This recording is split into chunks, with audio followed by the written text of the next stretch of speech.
Good morning, everyone, and welcome into Wake and Take. It's your boy Jason, and boy, do we have some football to talk about today. Yesterday was Thanksgiving, so I hope you all had a fantastic day with your friends, family, however you celebrated. Just hope you had a good day. Hope you enjoyed the football. We'll be discussing what we saw yesterday, and then we'll just go ahead and go game by game by game by game by game. Talk about some injuries that are maybe going to affect those games. And a couple other things as well, like, the odds and all that fun stuff. So why don't we just go ahead, sit back, relax, sip our coffee, and enjoy the show.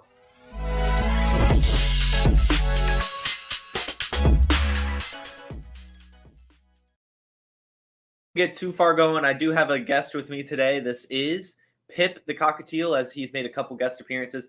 Today is his birthday, so I didn't have the heart to lock him out of the room like I normally does. If he gets a little crazy, we'll take him out, but hopefully he'll be okay. Everyone, if you could, just say happy birthday to Pip. Happy hatch day, I guess, if you will, since, he comes out of an egg. But it's his day. It's his little day. So let's talk about some football, though. Good morning, everyone. Thank you for tuning in. We'll start things off. I try to get some news, but, given the holiday, really all week, we haven't had much news, but especially since yesterday was Thanksgiving, the only news is really going to pertain to the games. However, I did find one story, and that is that Anthony Richardson has returned to the Colts facilities. He is going to be practicing with them rest of year, at least like present at practices, present at the games. And he's just said he's working on his mental reps, just kind of getting back into the flow of things, learning, getting acclimated still to the NFL. He is still a rookie, even if he is injured. So it's just cool to see him put in that extra effort, be with the team still, get those reps, and watch everything unfold, even with the injury. So that's just cool to see A-Rich back at the Colts facility. Wish him the best of luck in his recovery, and hopefully he can bounce back strong next year. Did see something cool about Anthony Richardson. Sometimes it never really clicks that, rookies can be younger than next year's rookies, for example. And Anthony Richardson actually younger than Caleb Williams. For you Dynasty guys out there, Anthony Richardson, while he does have this year in the league, he's still, extremely young, still really talented, still has a really bright future ahead of him. So I still think he's worth paying the Dynasty price tag that's so massive for him. I think he's going to be good. So that's the Anthony Richardson news. Let's talk a little bit about yesterday's games. We'll start things off with the Lions-Packers. Very disappointing game, but also a very exciting game. I mean, we all wanted the Lions to win. Let's admit it here. But the Packers do come out and beat the Lions. And honestly, not even for a second did it really look like the Lions would win this game. The Packers came out and scored right away. They came out and scored on their next drive, and then they got a defensive touchdown. So it was just not good for the Detroit Lions, to be completely honest. They did end up getting it within a score, 22-29. But really the big storyline here is going to be Jordan Love, who now over the last 3 weeks has over 900 total yards. 879 of those are passing. He has 7 touchdowns to only 2 interceptions over the last 3 games. So Jordan Love looking like he's here. We've been talking about that now for a couple weeks. We never gave up on Jordan Love here on the Wake and Take. Pointed out that way too many things were looking good. He just had to put a whole game together, and now he's finally putting the whole games together. And I mean, everyone is benefiting. We talked about last week, he had like 11 different receivers catch the ball. In this game, he had 8 different pass catchers catch the ball, and that is in a game where we didn't have Jontavian Wicks, where we didn't have Luke Musgrave, where we didn't have Josiah DeGuara, and still Jordan Love threw for 268 yards and 3 touchdowns. Just a really good day for him. I think he's here, and I think he's definitely the Packers franchise quarterback for years to come. I mean, he's looking really good. And the connection with Christian Watson is finally forming. We talked about this 2 weeks ago, or last Monday, not this Monday. So yeah, week 10, at the end of week 10, I was starting to get worried about Christian Watson, saying, I'm not giving up yet. I'm still a firm believer in Christian Watson, always have been. But if we don't start to see a ceiling game over the next few weeks, that is when I would start to press the panic button. So glad I didn't press the panic button, as he did finally show some signs of life. 5 receptions for 94 yards and a touchdown. And I mean, the first play of the game, that was Christian Watson getting a 50-something yard catch, and then came right back again, got another catch, then got another target. Then he scored the touchdown later. I mean, it was just a really good day for him. And I think that chemistry with Jordan Love, this is just the beginning. And we will start to see those Christian Watson ceiling games that we saw last year sooner rather than later. So start to get Christian Watson if you can, because I do think he's going to solidify himself as at least top 24 wide receiver going into next season. Some other just quick storylines here. Malik Heath, in the absence of Dontavian Wicks, did step up. He had 4 receptions, and he looked pretty decent. Not sure if that's going to continue to bleed into the Packers' game scripts and game plans or not, but still, Malik Heath, rookie, showed up, had some good catches, looked pretty spry out there. So in your deeper leagues, could be someone worth stashing to see how, just that kind of develops. I mean, there's already so many mouths to feed here in the Packers, but like I said, with Jordan Love hitting so many different receivers week in, week out, I mean, anyone here can be fantasy relevant. So Malik Heath maybe has something up his sleeve. And then for the Lions, really no big takeaways here.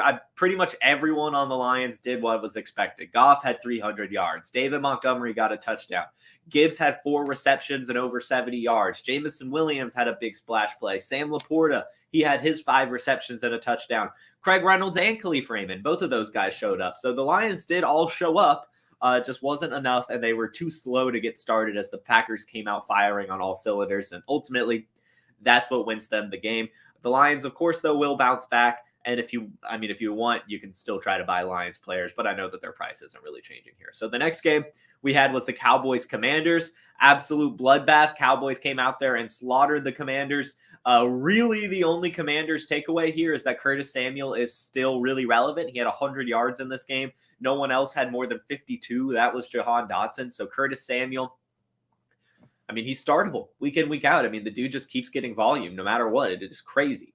But for the Cowboys, it's pretty bad for the opposing team when you see Kevontae Turpin score a receiving touchdown. Everyone was having some action. Dak had 331 yards and 4 touchdowns. Tony Pollard finally had 100 yards and a touchdown. Finally, a Tony Pollard game. Brandon Cooks is still cooking. He had 4 receptions, 72 yards, and a touchdown.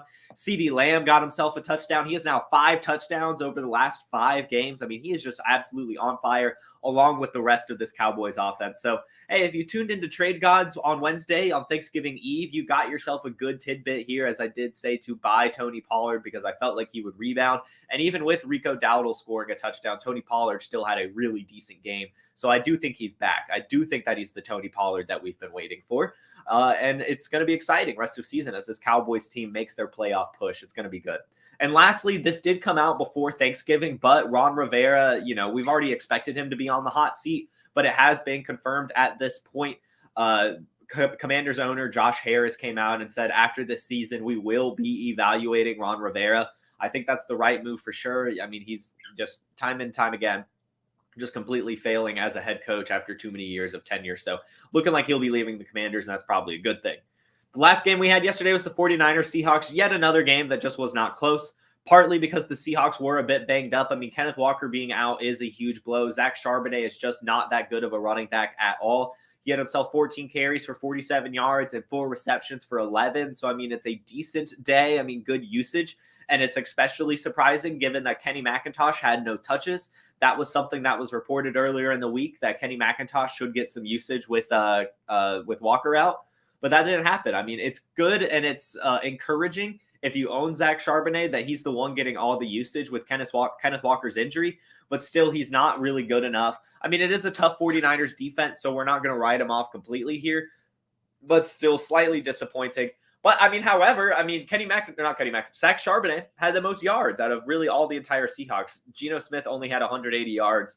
JSN was the leading receiver, and he only had 41. So, the 58 yards from Zach Charbonnet off of 15 touches, still pretty encouraging. So, you can't complain there.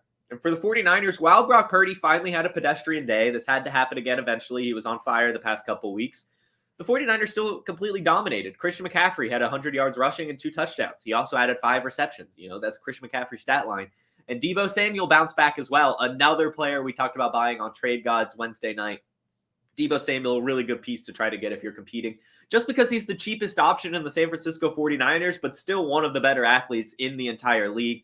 It's just people are scared of his volume and his health. But, he is just a baller. It is what it is. 79 receiving yards, 14 rushing yards, gets himself a touchdown. So just quick little claps for Deebo Samuel, one of my favorite players in the league. I love that guy. So to see him continue to ball out like this is just so exciting. So those were all the Thanksgiving games. Those are my thoughts from it. Let's go ahead and check into your comments real quick. Happy Thanksgiving to you, Harry Snowman. I hope you all had a great day, everyone.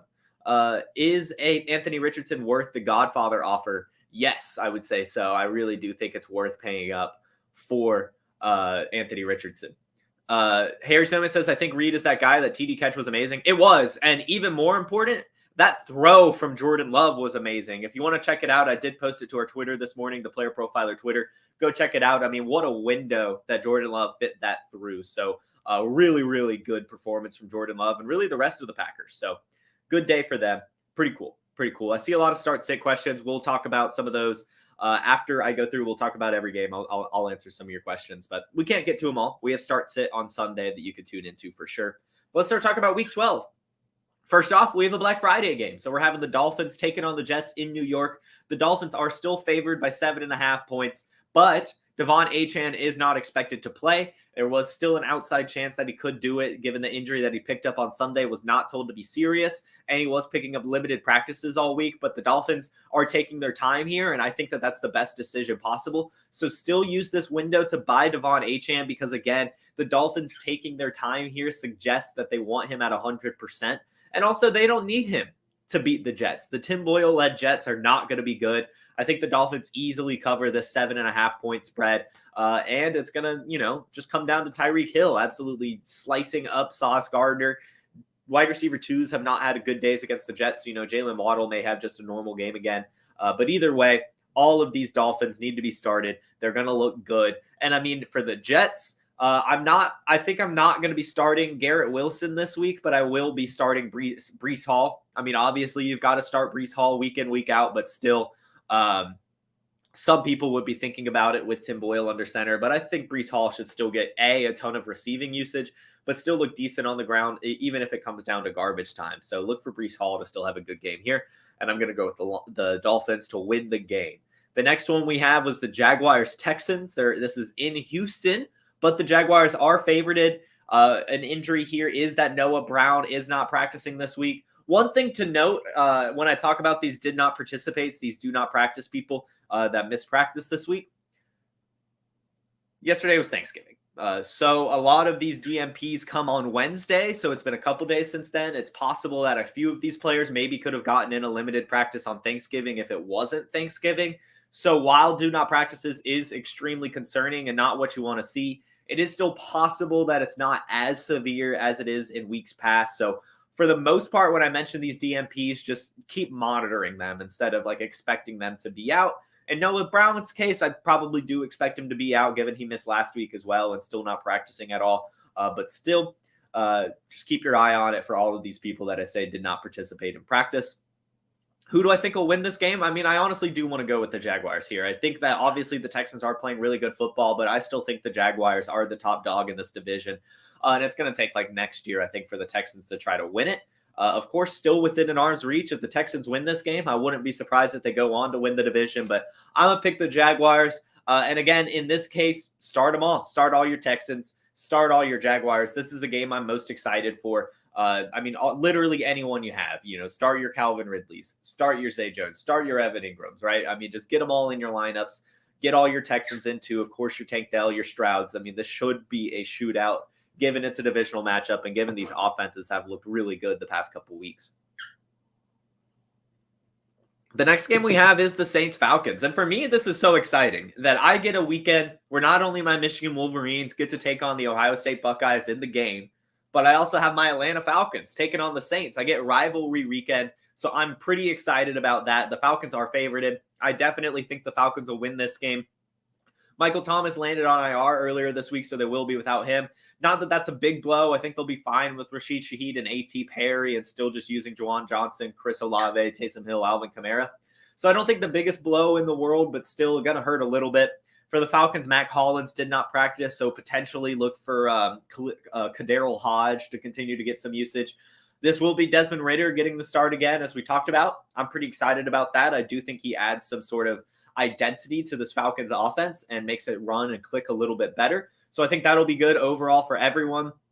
Start them up. Divisional games are good. Start all your Falcons, start all your Saints. Some report I did see is that Bijan Robinson, this is actually per Arthur Smith, Bijan Robinson is expected to be let loose this week. He is not expected to be utilized in the way he had earlier in the season. I'm assuming what happened is Arthur Smith was brought into Arthur Blank's office during the bye week and was like, why the hell are you not putting the ball in our playmakers? So hopefully this isn't all smoke and we actually see true Bijan Robinson usage. What we saw, the actual quote is Bijan reportedly going to have an even bigger part of the game plan coming out of the bye week. So, hey, maybe use this opportunity to pay for Bijan Robinson, because while it's still really expensive, the buy window is still open. And usually with players like that, the buy window is just completely shut. The fact that it's open even just a tiny bit to me suggests that you should try to buy him while you still can, because if he does come out there and have a 70% plus opportunity share, then he's definitely not going to be able to be purchased at all. He's going to be way, way, way too expensive, or just completely off the block in general. So try to get Bijan before it's too late. The next game we have is the Steelers-Bengals. This game could have been so much more exciting if it wasn't Jake Browning under center, but with Joe Burrow out for the rest of the season, it's hard to get excited for these Bengals games. The big storyline here is the Steelers. They're actually favorited in this game, and of course, this comes after they have fired their offensive coordinator. So this will be the first week without Matt Canada calling the plays. Very excited to see how this looks. I have no insight into what it'll look like. What I imagine and what we tend to see when we see coaching changes is that these players are just allowed to play ball. There's not much of X's and O's. You have to do this type of game plan. It's, hey, Kenny Pickett, go play football. Hey, George Pickens, go play football. Hey, Najee Harris, Jalen Warren, you guys are playing really well the past couple of weeks. Continue to play some football. We'll put the ball in your hand. But nothing like, hey, Kenny Pickett, stay reserved or anything. So I think when I talk about that, I'm expecting the Steelers to look good again. I think that the Steelers offense could show some signs of life. Hopefully it starts with Kenny Pickett finally having some scrambles and rushing floor. That's something we've completely missed from him, especially going back to his days in college. I mean, he has wheels and he's just not using them. So that's what I'm most excited for. I am starting my Steelers. I'm using Kenny Pickett in my Superflex league that I have him in. I think that he can be startable in this game. Because, I mean, the Bengals defense has been slightly suspect. And again, divisional matchups, I always like them. And with Jake Browning under center, I think it could just be a bit of a slugfest. Both of these teams going a little bit back and forth as subpar offenses. T. Higgins did not participate this week, so look for Jamar Chase to continue to be fed. I think we could be seeing lots of Jamar Chase just design plays, whether that be screens, whether that be jet sweeps, whether that be deep routes or whatever. But I do expect Jamar Chase to see at least 10 targets. I know that's not a lot. I might go as far to say Jamar Chase gets at least 15 targets in this game. I expect a huge game from him, especially if Higgins is out. When you have these backup quarterbacks go in, the wide receiver one just always gets fed. So I think Jamar Chase is someone that you, A, need to hold on to, B, try to buy, as some people are trying to jump ship. I think he's still going to be fine, especially in PPR leagues. So I'm firing him up for sure. And if Higgins is out like expected, you still want to be able to start up Tyler Boyd. I think you can, even with Browning under center. So don't panic too much. I think this could be a pretty decent game, but definitely still not as exciting as it could have been if we had some Joe Burrow. The next game is the Buccaneers Colts. The Colts are favorited here by 2 points. I think that's fair. I think I will choose the Buccaneers to win this one. A little bit of an upset here, NFC South upset. No major injuries regarding either of these teams. I think like Drew Ogletree was the biggest one for the Colts. So, see how they use their tight end, see if it's just Kylan Granson or whatever. But otherwise, I mean, this should be a pretty good game. I think easily both of these teams score over 20 points. And I think Mike Evans, of course, continues to have a good game. I think Michael Pittman will be really good as well. Jonathan Taylor should even have himself a pretty decent game. So I think, again, everyone in this one can probably be started up. I don't think there's anything really swaying me away from wanting to start any of the Colts or any of the Buccaneers. I think any of the stud ones are probably going to be up for a good game today or Sunday. The next one is the Patriots-Giants double Super Bowl rematch here. This is Tommy DeVito Giants versus question mark-led Patriots. We don't even know who the quarterback is yet. However, the Patriots are favored by 3.5 points. I think that's fair. I will give it to the Patriots mostly because of their defense. I guarantee here that Tommy DeVito does not look as good as he did last week against the Commanders. I think Tommy DeVito is going to have a very tough game, and I think the Patriots defense is someone you should easily look to start in your DST leagues. I think they're going to have a field day, to be completely honest with you. Saquon Barkley should, of course, still be fine. He's going to get a ton of volume, should get some catches and stuff. But for the rest of the Giants, I'm not starting them up. And for the Patriots, I'm probably not starting up any of them. But if I would, it would be Demario Douglas and Ramondre Stevenson, depending on the deepness of your league. But either way, I think the Patriots win it. And I think it's pretty ugly for the Giants, if I'm going to be honest with you. Not expecting a good game from them. really at all. I would be surprised if they crossed 10 points against the Patriots this week. The next one is Browns Broncos. This is in Denver, so the Broncos are favored by 1.5 points. This will be another one of my upset picks this week. I think the Browns will go into Denver and win it. I know the Broncos have been hot, but that Browns defense is just so good. And Dorian Thompson-Robinson, kind of impressive last week. Not the best of games, but still, I mean, got them within striking distance and still looked okay. So, DTR looking good against the Broncos for me. Going to be starting up David Njoku for sure. Look for him to continue to be fed. If he gets another 10-plus target game, guys, David Njoku becomes more than just a buy. He becomes a screaming buy, and you need to make sure you buy David Njoku, as we've had 2 weeks of sample sizes with DTR, and he's always the favorite target in those 2 games. So if that continues, guys, you've got to just go pay whatever price to get Njoku, especially as the rest of the season pushes on. But look for him to have a good game, of course. And then, of course, you still want to start up your Kareem Hunts and Jerome Fords. DTR and the Browns lean on their running backs right now, so both of those guys are startable. For the Broncos side, honestly, I don't think I'm going to start a Bronco in this one. Not a single one. I think Russell Wilson finally bounces back to having bad Russell Wilson. Jerry Jeudy hasn't been doing anything anyway. Cortland Sutton's really only getting points because of touchdowns. I think this one is an ugly game. I don't think any team crosses 20 points. And because of that, I'm going to go with the Browns.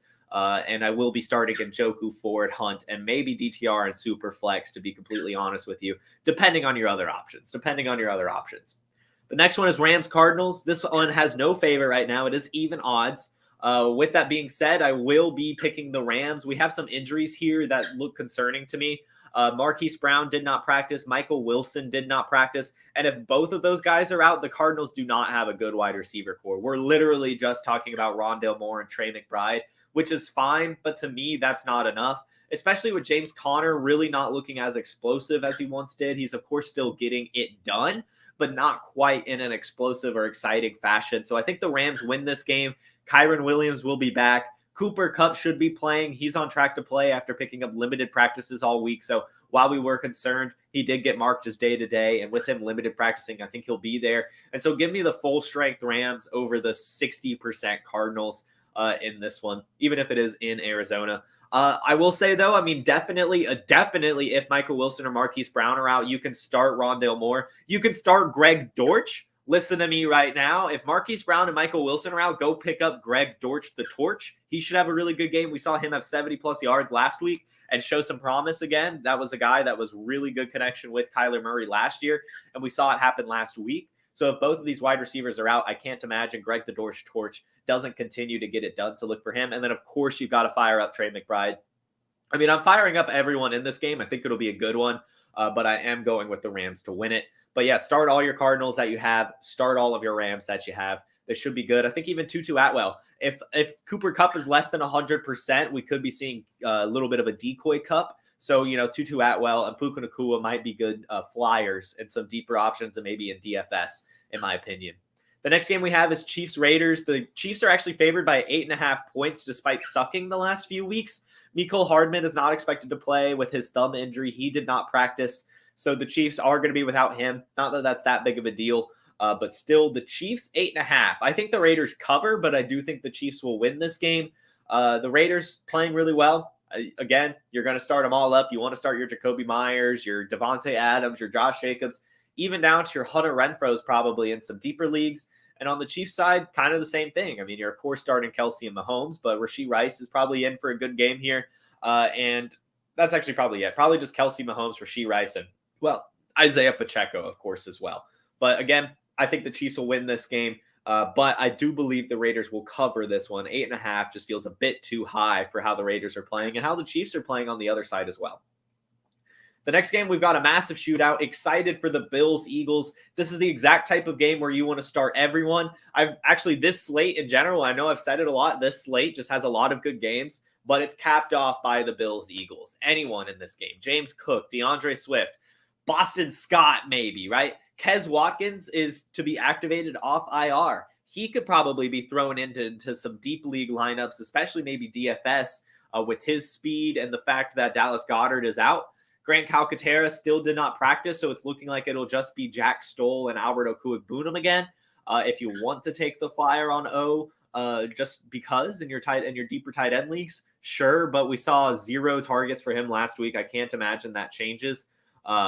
Go with your Eagles. Go with your Bills. Somebody asked, can you start the Bills defense? I don't know if I do the Bills defense, but I might be okay starting the Eagles defense. We have seen historically defenses and DST leagues can still do good, even if it is a shootout game. Going back to, you remember that Rams-Chiefs game a few years ago with Jared Goff and Mahomes. Both teams scored over 50, but both of those DSTs had touchdowns as well. So they had like 20 DST points. It was crazy. So just because it's high scoring doesn't necessarily mean you can start at one. I don't think I'd go with the Bills defense. The Eagles are just a bit too good at not turning the ball over, but I could find a case to start the Eagles defense against the Bills with the way Josh Allen turns the ball over. But I mean, Stephon Diggs, Khalil Shakir, I would not be surprised. See, this is what I like to talk about with boom bust receivers. These are the times you save them for. Gabe Davis, terrible last few weeks. No targets last week. I am starting Gabe Davis in the Bills-Eagles game. This is the exact type of game script you're going to be looking for. That's exactly when Gabe Davis shows up. So I'm starting him, starting my Eagles, starting my Bills. Going to be a fun game. Very, very excited for that one. Picking the Eagles, they're favored by 3.5. I think they do that. But I'll go with cover. I'll say the Bills cover. I say the Eagles win by exactly a field goal instead of 3.5. The next game is Ravens-Chargers, another one that should be good, but I'm going to urge some caution here. The Ravens have had a couple games this season against the Seahawks and the Lions where they just absolutely shut out the opposing offense. I would not be surprised if that happened again, given the way the Chargers are playing. I think the Ravens easily run away with this one, even with this injury news, guys. Zay Flowers did not practice this week with a hip injury, so definitely keep your eye on Zay Flowers. If he's out, it's going to be rough. We're talking about Isaiah Likely, Odell Beckham, and Rashad Bateman really being the only pass catchers. So if Zay Flowers is out, it could be a bit worse. But what I'll say about that is it just means the Lamar Jackson game. If Zay Flowers is out, look for Lamar Jackson to have over 100 rush yards and look phenomenal against the Chargers. So you're, of course, firing up your Lamar Jackson. If Zay Flowers is out, I will start my Isaiah Likely. I know all week I had been saying not to do that. But if Zay Flowers is out, you kind of have to, because that is, a ton of targets being funneled away with Flowers and Andrews out. It would go to probably Charlie Kolar or Isaiah Likely. So both of those guys need to be added, Kolar and Likely. And for the Chargers, Jalen Guyton and Gerald Everett both did not practice. So look for both of them to miss this game as well. If the Chargers do score some points, it's going to come from Austin Eckler and it's going to come from Keenan Allen. But like I said, I would not be surprised if this becomes a total blowout by the Ravens, a la the Seahawks and Lions game earlier this year where the Ravens score over 30 and the other team barely even crosses 10, if at all. I think this could be a rough one for the Chargers. And finally, we could probably see Brandon Staley get fired. That would be sweet. And the last game on the slate, that is Bears at Vikings. Gonna go with the Vikings here. They're favored by 3.5. Actually, you know what? Screw it. I'm going with the Bears. The Bears win this game, and it's Justin Fields and DJ Moore. Deontay Foreman did not practice, so look for it to be Roschon and Khalil Herbert. But I think that it's going to be the Justin Fields game. We saw him come to life against the Lions, which was awesome. I think he's 100% and then some. Going to see a ton of rushes from him and just superhero plays in general. I think DJ Moore is going to be a big part of it. And maybe we see another Cole Kmet game as well. Would not be surprised in the divisional matchup against the Vikings if we see Cole Kmet show up again with at least a touchdown. On the Vikings side, there's no Justin Jefferson more than likely. He did have another limited practice, but he's not expected to play one more week, probably 2 more weeks. Well, 1 more week because next week's their bye, and then he'll be back in 14. But for the Vikings, of course, you're starting up Hawkinson, you're starting up Dobbs, probably starting up Madison. You can make a case to start Ty Chandler. You're, of course, starting Jordan Addison, and that's probably where I'd end it. I don't think I'm throwing KJ Osborne into my lineup this week. So, guys, that is all the games to talk about. We'll go through and answer a couple quick questions here. Thank you for tuning in. Let's see. Browning didn't look terrible. I think Chase will be fine. I'm with you. I really do think it'll be fine. Rubio asks, what happened to Jelani Woods? He actually had a setback. I don't think he's returning this year, unfortunately. Should I start Garrett Wilson or Tank Dell? Tank Dell for sure. For sure. He does have some chronic issues, Harry Snowman. He has a shoulder issue I know you've brought up with me. But Rubio, yes, it was a hamstring, but he completely tore his hamstring. It wasn't like a pull or whatever. a mild strain. It was a torn hamstring, which is a lot harder to recover from, and that's why it's taken some time. To go to ask how my Thanksgiving was. It was pretty good. Easy day. Only had to go to 2 places. Usually have to go to a bit more, but this year was a bit light. Thank you for asking. Had some fun. Hope you all had a good Thanksgiving as well. All right. I see a lot of start sit questions on TikTok and Instagram. I'm going to do 3 each. We'll start with TikTok here. Would you start Jalen Waddle or Tank Dell? I'm going to go with Tank Dell. Would you trade away Diggs and Eckler for CMC and Olave? Yes, I think I would. CMC is just a piece that you want, and Eckler has not looked as good as CMC, even if their values are pretty close. So, yeah, I think I would do that. Would you start Ramondre Stevenson or Breece Hall? I would go with Breece Hall. I think Breece Hall has a really good game or actually it's today. A really good game today. I think a lot of it could just come in garbage time, but still I think that's going to be a pretty good one. Would you start Dalvin Cook versus Philadelphia or Ty Chandler versus Chi-Town? James Cook versus – I would go with James Cook. I would go with James Cook against the Eagles. I do think that he'll have some pass-catching ability. Even with a tough defensive line against the Eagles, I think James Cook will still get it done. Would you start Jaylen Warren or Khalil Herbert? I think I'll go with Khalil Herbert just because if there is no Deontay Foreman like it's looking like, then Khalil Herbert should get a ton of volume. One last one. I know I saw it. If it'll let me scroll up. Would you start Breece Hall or Bijan? I would go with Bijan there. I mean, I want to start both, but if you've got to choose, go ahead and give me Bijan. Ebony says he likes my Flower Boy piece. Thank you, Ebony. That's actually my girlfriend painted it for me. It's me. It's me in the Flower Boy album cover. So thank you for liking that. Cool. Would you play Kupp over Jonathan Taylor? No, I wouldn't because I don't think Kupp is going to be 100%. I mean, I still think he'll get some usage, but I don't think it's going to be like true Cooper Kupp usage. I think you can get away with benching him for Jonathan Taylor for sure. We'll see it probably next week to where you can comfortably start Cooper Kupp. But thank you all for tuning in. If you have more start sit questions, feel free to DM us on Instagram. I can get to those, or you can comment on TikTok. I believe Toomey, one of our new guys helping out on TikTok, will be answering some questions in comments going forward as well. Or just tune into our Start Sit live streams. We do TikTok at 11 a.m., Instagram at 11:30, and YouTube at 12 p.m. So if you want to tune into those, we'll definitely get your questions answered. But we'll have too many to talk about if I just sit here and answer Start Sit questions all day. So thank you for asking them. Love, of course, the enthusiasm here, but tune into our Start Sit streams on Sunday or DM us. But thank you all for tuning in. I will see you all on Monday at 10 a.m. Eastern on the Player Profiler YouTube, Facebook, Instagram, and TikTok. I hope you all have a fantastic Friday, a wonderful rest of your week, and good luck in your fantasy football matchups. Peace.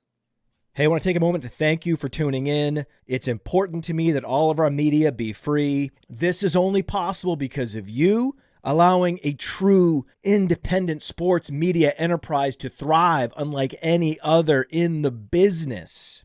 So please subscribe to the All In Package to continue to make all of this possible, to ensure that all of our stats, information, data, content is available to you, especially you, the people that get the site and get the show.